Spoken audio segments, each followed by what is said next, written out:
Hey, what's up everybody? Aaron FPS here, and I'm here with Aaron from Iron Gaming. We're not on stream now, but we're actually going to jump right into the game.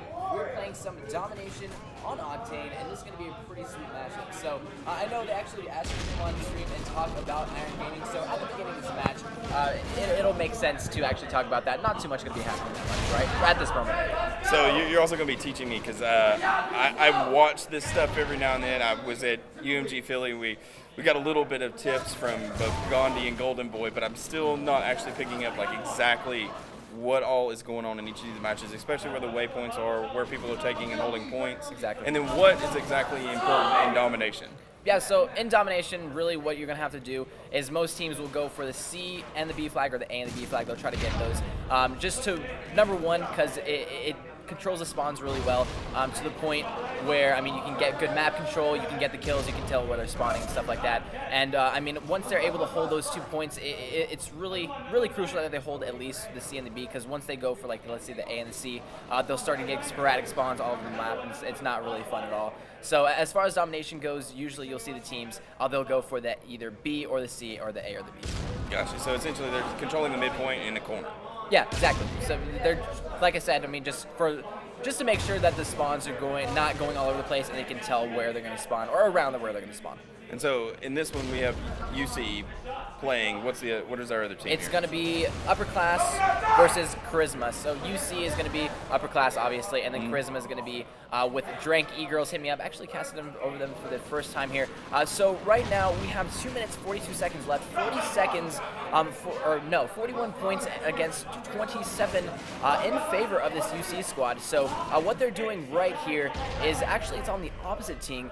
They're able to hold this A and the B flag, but it is getting taken. So if you can see on the left side of the mini-map, they're trying to push over and trying to push around them, and that's exactly what they're doing. Two people going, one is actually might try to go either overextend to the C flag, or they might just try to control the spawns and try to get them spawn a little bit. He's definitely checking the back door to that C flag to see. Yeah, exactly. He was checking it out, seeing if there's somebody out there, and now seeing he's the only arrow back there, he might go for it. Yes, looks like he's going to push the. Oh no, he's actually he's going to check his back doors, double check that he's the only one there. And of course now with the entire team actually pushing all the way to A. Yeah, and then now we've lost him. So.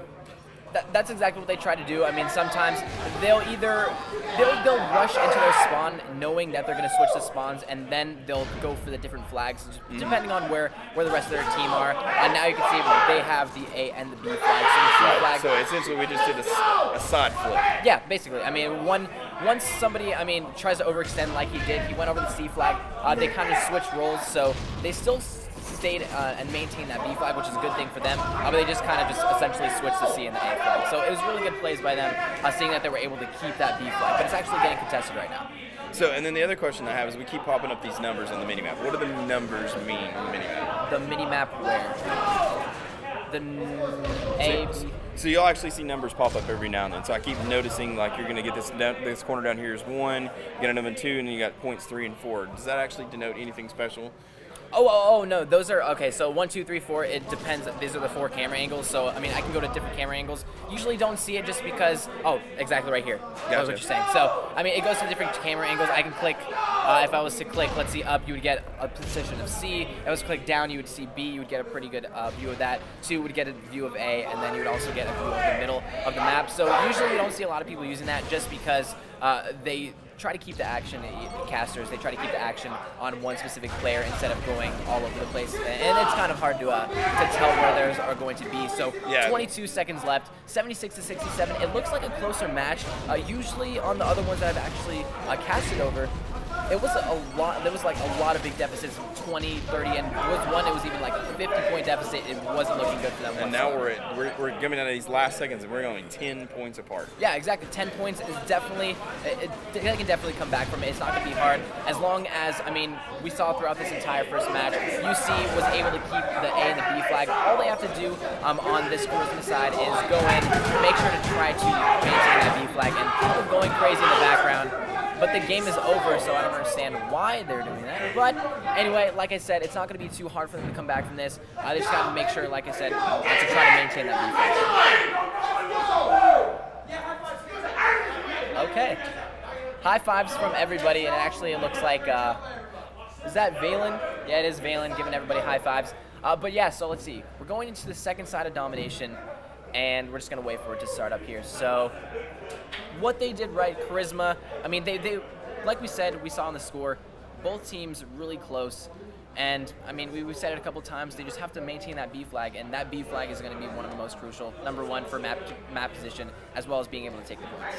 So pretty much in any game, controlling the midpoint is the critical part. What I like to see is the actual map balance that we've got going on here with the corridors back and forth. If you look at the top and the bottom, having never seen this mini-map and never seen anything related to actually casting this, so it's new for me, it's pretty cool that you see you got straight corridors going to and from between B and C, and then if you maintain those corridors, you can really push hard, especially as you come around the corner. There's no real way to backdoor on what looks like the BA side.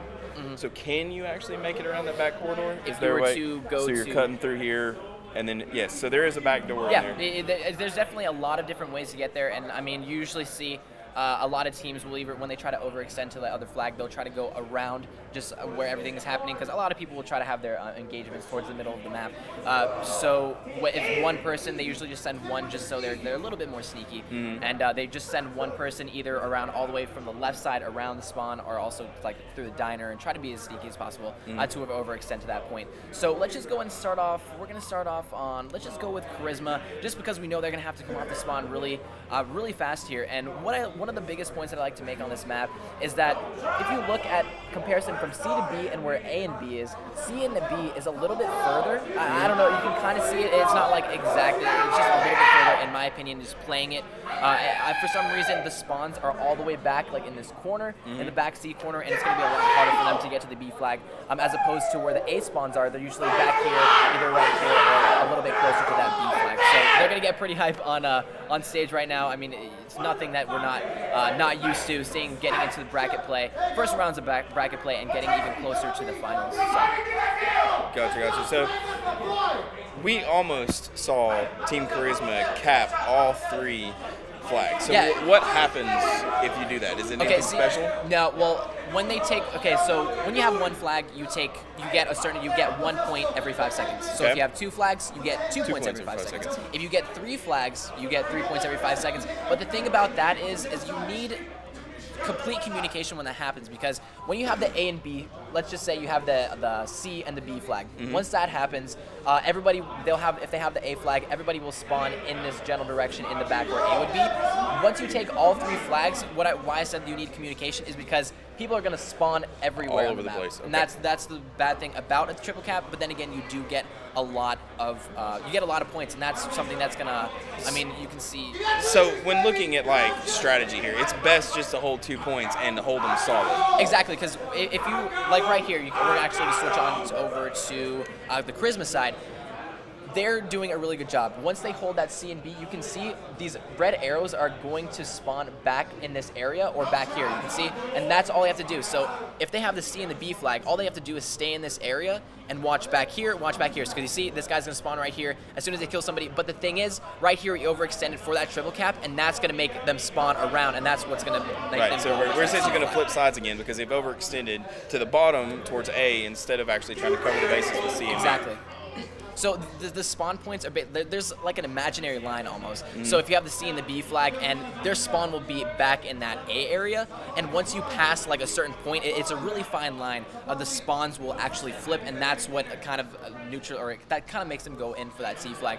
So right now, we saw that I think it was UC was up in the first one. I actually forgot. UC was up in the first one. UC was up in the first one, by 10 points. Right by 10 points. So now we can see that Karizma is up by 20 points. So we can see that even going in that first match, we still have 2 minutes, getting closer to the 2-minute warning.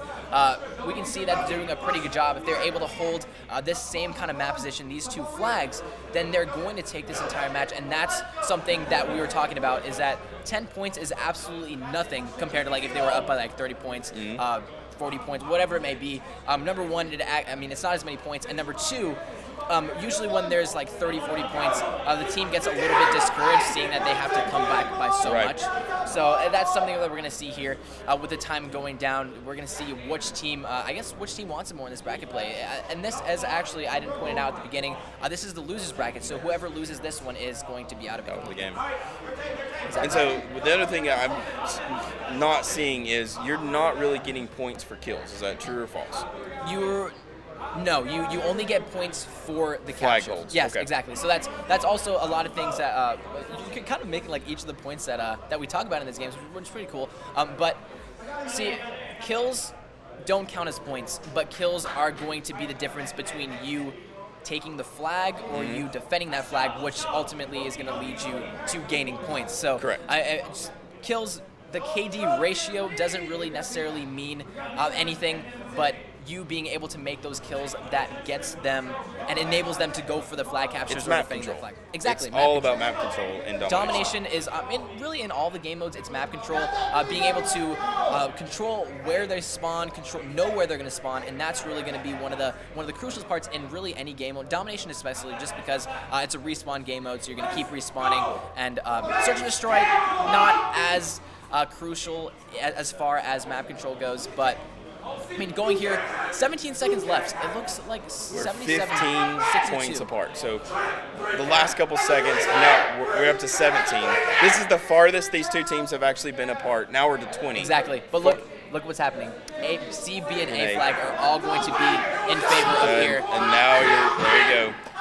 That's your 22 point deficit, or 23 points difference right there. Yeah, exactly. So even though that they did go down in that first side, they definitely showed in the second side that they were going to come out. They were going to come out swinging and ending it on a super high note there with the A flag, the C flag, every single flag in their favor. And that's definitely something that they can leave on. I mean, they were down by 10 points and they were able to bring it all the way back to a plus 20 points in their favor. So in domination, I think we covered everything, all the questions you had. Yep. All right, so we're gonna wait for this next for the next game to start up. Quick shout out to our sponsors: BenQ, Iron Gaming, Elgato, 812 Hertz, Gum, Opponent Wear, Inside Designs, as well as iRate. So, of course, you were from Iron Gaming. While we're waiting for this to load up, we're gonna go ahead and ask you what is Iron Gaming? So Iron Gaming's actually been helping all kinds of gaming organizations all throughout 2013 to make their events bigger, help them with production. We've done a couple of our own events just to kind of test the waters. 2014 is going to be the real big change for us because we are going to come out as the NCAA for competitive esports. So that's all the way down to high school, all the way up to the semi-pros. So if you're an amateur player and you really want to know what it takes to become a pro, we're going to give you this path.